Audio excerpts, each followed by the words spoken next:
respective plans tonight. Game 1 of the NBA Finals. LeBron, AD, and the Lakers, high-powered offense, ready to go up against Jimmy, Bam, and that Miami Heat. Kevin, Nick, and I all will be on FaceTime chit-chat, going over every ounce and every minute of this game. Hey, both these teams have skated through the playoffs so far. Brandon's out. Snubbed. Brandon, you're very lucky. No, he told me he doesn't want it. Each only losing 3 games on the road to the finals. Here's LeBron James on just how tough that road has been. Probably been the most challenging thing I've ever done as far as a professional, as far as committing to something and actually, making it through. But I knew what I was coming, what we were coming here for. Obviously, you didn't. I would be lying if I sat up here and knew that everything inside the bubble, what it would, the toll that it would take on your mind and your body, and and everything else. Because it's been extremely tough. But I'm here for one reason and one reason only, and that's to compete for a championship. All right, 2 things. One, Brandon, you have the green light whenever you want to join our ridiculously boring FaceTime game watching viewing parties. It's okay. I'm giving you the grace of not having to come. Number 2, our guy Antoine Walker's here. Twan, you too can join me on FaceTime anytime you want to watch basketball. Let's talk about what LeBron had to say. Of course.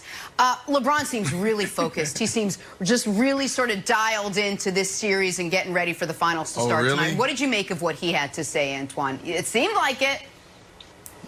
Well, let me start with this.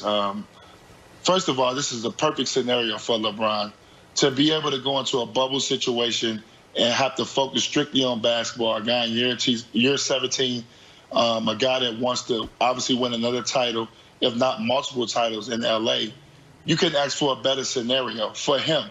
Being in the Western Conference that's supposed to have been tough going into the bubble, you get neutral courts. You don't have to go into anybody's road gym where you get other teams and other players playing great because of the home crowd. And then you're playing basketball. Your team now has to focus in on basketball and basketball completely. So it was great. I disagree with him saying it was so difficult and so tough. Any basketball player that wants to focus in on basketball, like myself, I play AAU basketball. I love the game. LeBron's a guy that's going to play 72 to 80 games a year. This was the perfect scenario, and it worked out really well for him. His guys are razor focused. That's the reason why you saw the Clippers have the meltdown they had. There was no razor focus with those guys. The Lakers had that razor focus, and he's got great contribution from his others. So this is a great scenario for LeBron. So I disagree with that on how tough it's been in the bubble. And for all those guys, and I'm not knocking the bubble. Obviously, I'm not there, but on the outside looking in, besides you having your family there on a consistent basis, it's basketball. This is what we live, we love to do since we've been doing probably since the age of 6. So it's not that difficult when you get an opportunity to play the game you love to play and be razor focused on it.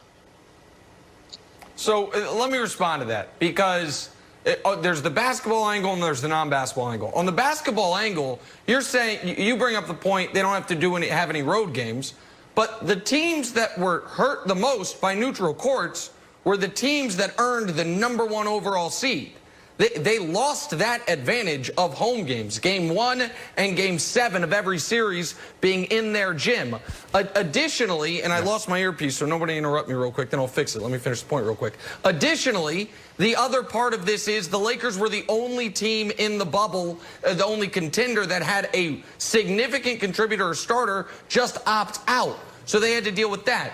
But Antoine, what I think he's talking about when he said it's the most challenging thing I've ever done, I think he's talking from a personal perspective.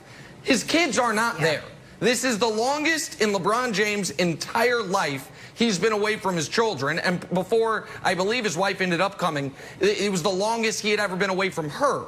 So I think he's talking about, from that perspective, being disconnected from the people you care most about was the most challenging thing, not necessarily playing basketball on a neutral court for 90 days. But I do think that hurt the Lakers, Antoine, more than it hurt the Clippers or the Nuggets or any of these other teams that hadn't earned the #1 overall seed.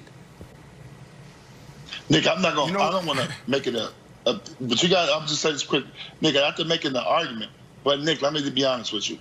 I played in the league and come playoff time, you lock in. You look to get away from your family and friends come playoff time. So I have to disagree with LeBron on that. I'm not saying that it wasn't tough. And if you need your family to make you tick and go every day, I don't know if I wasn't that guy. Come playoff time, I wanted to lock in and play basketball. So to me, when I hear those comments, I laugh because it's hard to play basketball because you couldn't see your family and friends with FaceTime and all these other things you got going on. You got a break for 90 days. It's okay. It's okay to get a break from your kids for 90 days, especially when you got older kids. If you got babies, Nick, if you got babies, I understand it, Nick. But LeBron doesn't have babies. He's got a very young daughter. Girl. You got a very young daughter. She's 7. I think. Yeah, she's 7. Brandon, she's okay with jump in FaceTime. here. I disagree. I disagree with you, Twan, and I think there's two stories here, and we got to look at both from the professional standpoint and the personal standpoint. Last night on Inside the NFL, I was able to see J.J. Watt mic'd up. We get all of the behind-the-scenes coverage, so you can see things that most people don't see.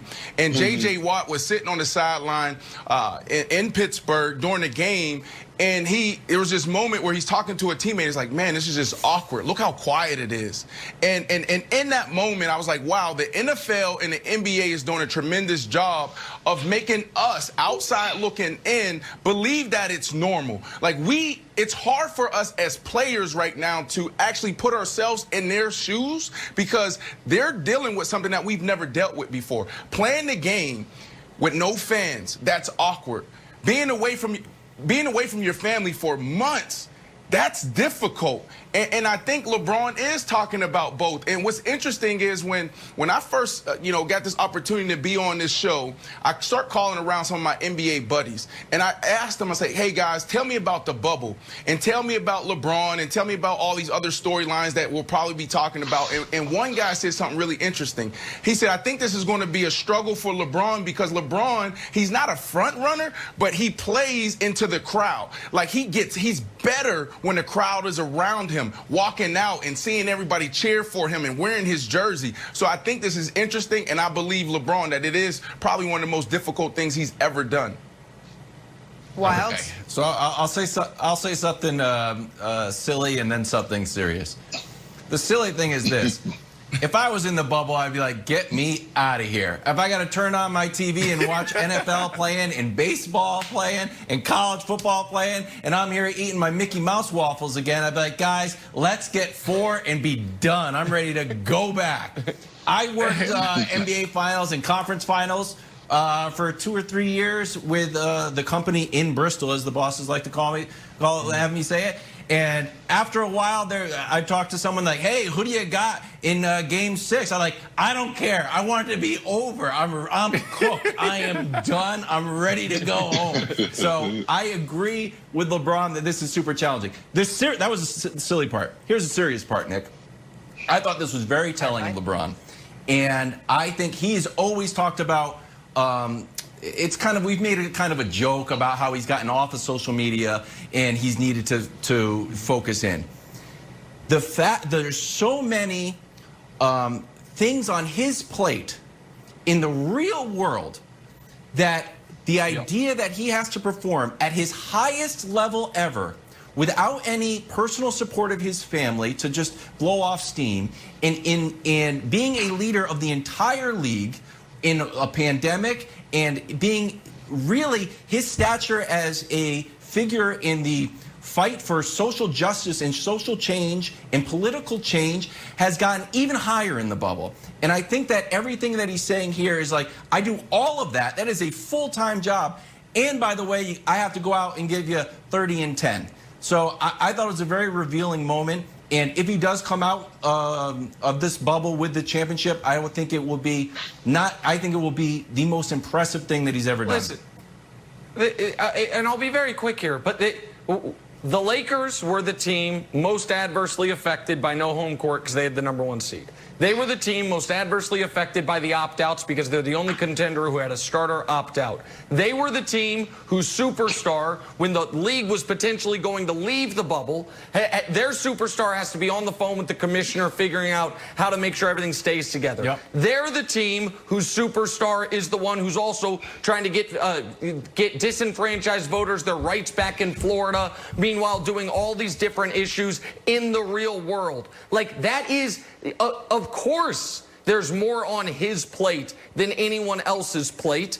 And of course, after 15 years of this, we shouldn't be surprised he's handling it as well as anyone in the history of the league possibly could, this side of Kareem Abdul-Jabbar. But I don't, listen, as annoying as kids can be, Antoine, I don't think it's fair to be like, giving 90-day break. It's a good thing. I mean, listen, I understand we're all a little into the homeschooling and everything. Maybe a 9-day break. 90 days, Jenna. I'd miss my kids after 90 days. I can miss them for 9, but 90 be a little much, Jenna. After 90. Good for Listen, if LeBron wants to go home, he's got to come out and win in 4, and that starts tonight, Game 1 against Miami. So we'll see. Could also lose in 4, we'll talk for the some record, football Jen. now. Could also lose in 4. It could also lose in 4. That is how it works. Can Cam Newton and the Patriots end the Chiefs' pursuit of a perfect season? That is next. This is First Things First.